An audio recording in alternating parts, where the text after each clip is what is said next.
Estamos ya listos y conectados ya con Mauricio Pautorrier, académico de la Universidad de la Frontera, para precisamente referirnos a esta situación y el entorno que esto significa respecto de la disponibilidad que habría de este dinero constante y sonante. Incluso se dice que si se hace a través de transferencia a una cuenta 2 de la AFP sería instantáneo. Gusto saludarlo, profesor. Muy buenas tardes. Bienvenido. ¿Cómo estás, Miguel Ángel? Igual, mucho gusto. Muchas gracias, Mauricio, por recibir nuestro llamado. Mauricio, cuéntanos cómo visualiza usted, cómo queda el ambiente, cómo queda el país después de esta decisión del Poder Legislativo chileno. Chuta, hay un ambiente expectante, porque es una medida extremadamente popular. Ya hemos conversado nosotros esto antes, ¿cierto? Yo te he dicho cuál es mi opinión y no me voy a retractar de eso. O sea, uno tiene que ser consecuente con lo que uno plantea.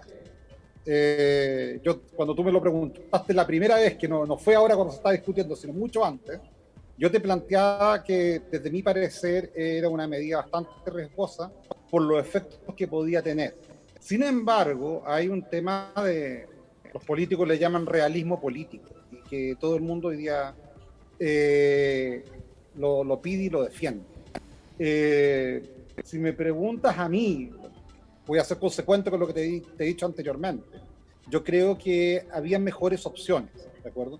No necesariamente por las mismas razones que lo ha defendido mayoritariamente los que se han opuesto al retiro del 10%. Porque sí es verdad que esto puede tener, matemáticamente tiene unos efectos sobre las pensiones de las personas. La verdad es que ese es un argumento que quedó en evidencia, que es muy difícil de defender. O sea, yo estaba viendo acá que de mantenerse la tendencia tal como están las cosas, más o menos 7,6 millones de personas estarían con niveles de pensión que son cercanos a la pensión mínima solidaria. Por lo tanto, decirle a alguien que va a tener una pensión de 250.000 pesos, oye, te va a caer en 10%, son 25 lucas menos, es difícil de defenderlo, ¿de acuerdo? Sin embargo, el otro argumento, el que yo conversaba contigo tiempo atrás, que es sobre el efecto que esto podría tener sobre la estabilidad económica del país en mediano plazo, ¿cierto? O empeorar la robustez de nuestra economía para enfrentar los tiempos difíciles que todavía nos faltan por vivir y que son hartos, no solo por coronavirus, sino por el escenario mundial del que también hemos hablado. Creo que ese punto no quedó muy claro en esta discusión. Y porque es un punto que es políticamente incorrecto de defender.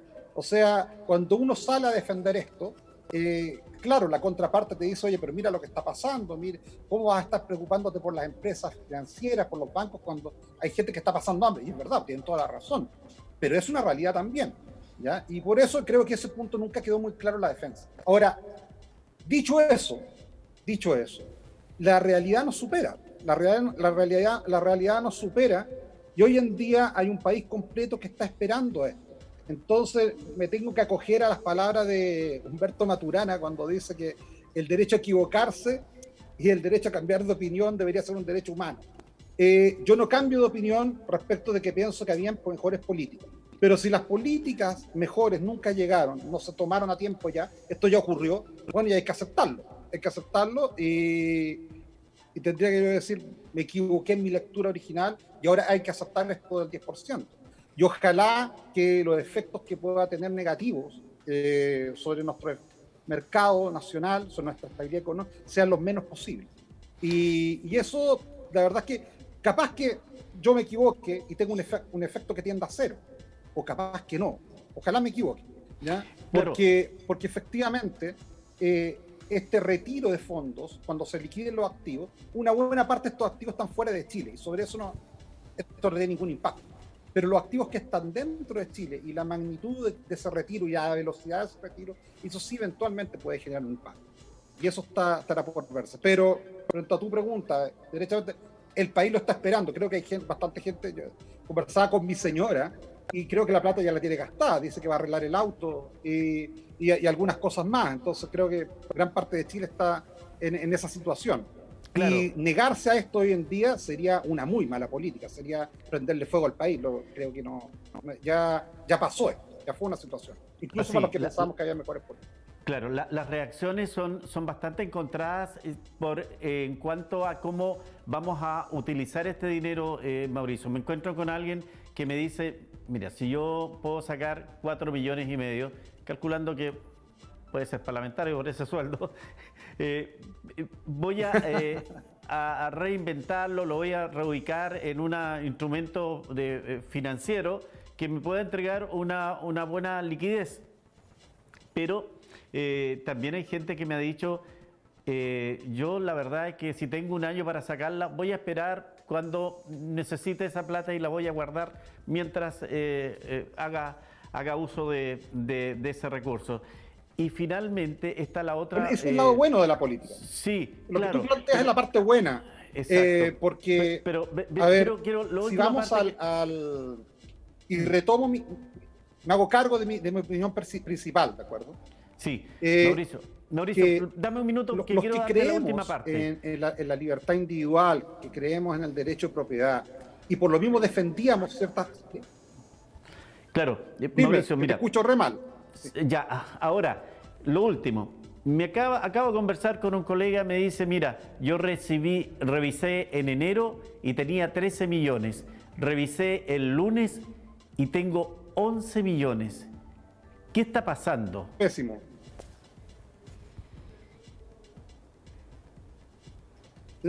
Repíteme la última pregunta, por favor, que te escuché muy mal. Tengo el ejemplo de un colega que me dice que en enero él tenía 13 millones de pesos en su cuenta individual de previsión. La revisó el lunes y tiene 11 millones de pesos, digamos en cifras redondas. ¿Qué está pasando? ¿Nuestros fondos igual están desapareciendo? Lo que baja no es que tu fondo esté desapareciendo. Tu fondo está invertido en valores, algunos son rentas fijas, lo que no debería afectarse mayormente, pero otros son en rentas variables. Si esa persona que te indica eso, 13 millones, probablemente debe ser una persona más o menos joven, y probablemente lo puede tener en los fondos más variables, ¿ya? En los más riesgosos, los fondos A. Y efectivamente, eso es volátil. A mí me ha pasado lo mismo. Yo no soy de los más jóvenes, pero tengo una buena parte invertida en esos fondos A. Y eso está invertido principalmente en renta variable y en el extranjero.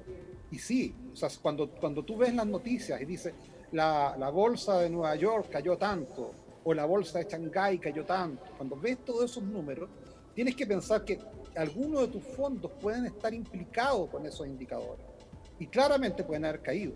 Tus fondos siguen ahí, pero el valor de tus fondos cae, así como el valor de tus fondos sube. Por eso siempre es recomendable a la gente que está más cercana a jubilar que lo tenga en los fondos menos riesgosos, ¿ya? Ahora, curiosamente, en este escenario de ahora, con lo que yo te explicaba, el efecto que debería tener esto, esos fondos menos riesgosos tienden a estar más en el mercado nacional. Por lo tanto, mientras más plata se retire del mercado nacional, va a ser mayor el impacto que tenga sobre el mercado financiero interno. Al revés, los fondos que se retiren del mercado externo no tienen ningún impacto. Pero esa persona que te dice eso, sí, esa es parte del riesgo que tiene cuando tú tienes tus fondos de jubilación puestos en estos activos financieros que son variables. Y por lo tanto, el valor de ellos puede ir cambiando en el tiempo. Ahora, en el largo plazo, estos activos más riesgosos en el largo plazo van a tender a subir, en el largo plazo. Pero claro, si te toca jubilar en poco tiempo y los tienes ahí y cayeron, bueno, vas a tener una pérdida. Y esas son las críticas que se le hace al sistema, ¿ya? Mauricio, finalmente, a propósito de las expectativas, me llegó un comentario de la Asociación de Cámaras de Comercio Minorista de la Araucanía y felicitando la iniciativa porque dice que ellos también plantearon en su momento con algún grado de instrumento de retorno, como préstamo. Pero dice, la verdad es que, como sea, va a haber parte de dinero que va a estar circulando. Es dinero que va a estar ahí y va a reactivar el comercio, va a reactivar la pyme, que hoy día es la más deprimida producto de esta condición económica. ¿Responde a eso esta situación o usted dirá que la gente no va a ir a sacar todo esto y gastarlo en el comercio? Una buena parte sí, una buena parte sí. O sea, cuando estamos hablando de la crisis, por eso digo, más allá de toda la discusión de la planilla Excel que hemos tenido anteriormente, voy a sacar la planilla Excel, la voy a colocar al lado, la rigurosidad del largo plazo la voy a dejar al lado. Hay un tema real, ¿ya? El tema real es que a las personas le han venido bajando los ingresos. A la gran mayoría de los chilenos le han venido bajando los ingresos. Y cuando te bajan de los ingresos, tú dejas de pagar cosas. O sea, la persona que pensaba arreglar el techo de su casa, cambiar la candeleta, no lo hizo. La persona que pensaba llevar su auto al taller, no lo hizo. Algunas personas dejaron de pagar arriendo. ¿Qué decir otras cosas quizás que son menos urgentes, pero no por eso no son tan importantes, como el tema de la recreación, del descansar, bueno, series de actividades se dejaron de hacer, se dejaron de pagar. Mucho de esta plata que va a llegar ahora va a ir a eso. Probablemente, te contaba el caso de mi esposa, el mecánico va a estar contento porque va a llevar el auto, eso que tenían que arreglarlo, que no era urgente, pero sí es importante, ¿ya? Y va ahí ese gasto a lo que se refiere a la Cámara de Comercio. Eso, muchas personas van a poder hacer esos gastos que estaban pospuestos, van a poder arreglar su casa, van a poder pagar cuentas que estaban atrasadas. Sí, eso es reactivación de la economía directo, estamos de acuerdo. Creo que en eso no hay una doble lectura. Lo otro, lo que yo te planteo, y que hemos planteado anteriormente, es que pudiese generarse eventualmente un desequilibrio, porque una cosa es que tú retires paulatinamente plata de fondos, y otra cosa es que de un día para otro se retire un volumen importante de un mercado financiero. Y eso podría generar un desequilibrio, yo lo he planteado y lo sigo planteando. La magnitud es difícil estimarla, ¿ya? Y capaz que pase sin pena ni gloria y solamente nos quede el efecto positivo. Ojalá que sea así, ¿ya? Pero de que existe, también existe. Y no... Perfecto. Mauricio, era precisamente la idea que teníamos de conocer la situación que vamos a mirar el país ahora desde otra perspectiva, con este 10% que para algunos dicen es el comienzo del fin de la AFP, porque por fin se hace algún cambio de verdad en el funcionamiento de nuestros fondos de pensiones. Como siempre, porque agradecido por la gente. Me parece súper buena. Esa discusión me parece buena, interesante y además honesta. Porque hoy en día, como esto está cruzado por la crisis que estamos viviendo, está el tema de la urgencia, que hay que ayudar a las personas que lo están pasando mal y por lo tanto no hay espacio para discutir lo otro. Pero esa discusión de cuál es el sistema de previsión que queremos es una discusión que tenemos que tenerla y lamentablemente no la hemos tenido a tiempo. Cuando se creó este sistema de AFP, acordémonos que vivíamos en dictadura y además teníamos una gran necesidad de financiamiento. Era un país, Chile no era el país que es hoy día. Hoy día somos un país sujeto de crédito que podemos buscar financiamiento en la banca internacional. El Chile de ese entonces no. Entonces, este sistema de AFP, yo diría que fue un muy buen sistema en cuanto a la estabilidad monetaria y financiera que permitió generar.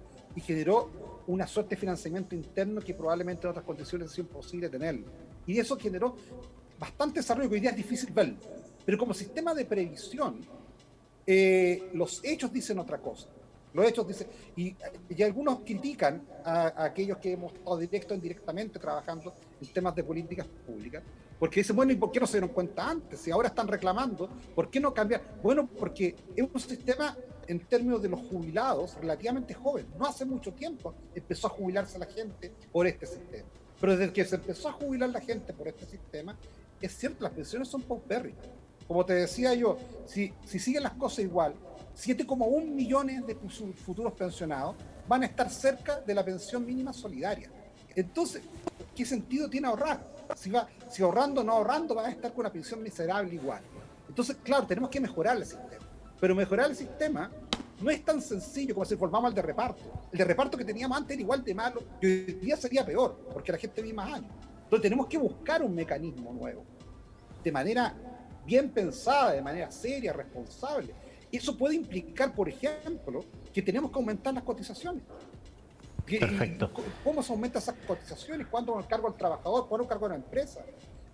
vamos a volver a un sistema, este ya no va a ser una cotización privada, sino que va a ser mediante impuestos. Mejor, bueno, esa discusión, y es una discusión política relevante, que está también cruzada por la filosofía y la ideología política que cada uno tenga legítimamente diferente. Pero esa discusión tienen toda la razón, esa discusión hay que tenerla, y la deberíamos haber tenido hace harto tiempo. Y hacer esa discusión en crisis me parece que es muy difícil. Es muy difícil porque cuando la gente tiene hambre es indefendible decirle, ¿sabes qué? No te voy a pasar la plata porque primero te voy a discutir una buena reforma. Lamentablemente, la realidad nos supera. Así es. Eso no quita que se pueden hacer cosas mejores. Mauricio, como siempre, agradecido de tus interesantes comentarios respecto de esto y otros temas en materia económica y de la realidad nacional. Un gusto saludarlo como siempre, profesor. Muy buenas tardes. Igualmente, Miguel Ángel, un gusto, que estés muy bien.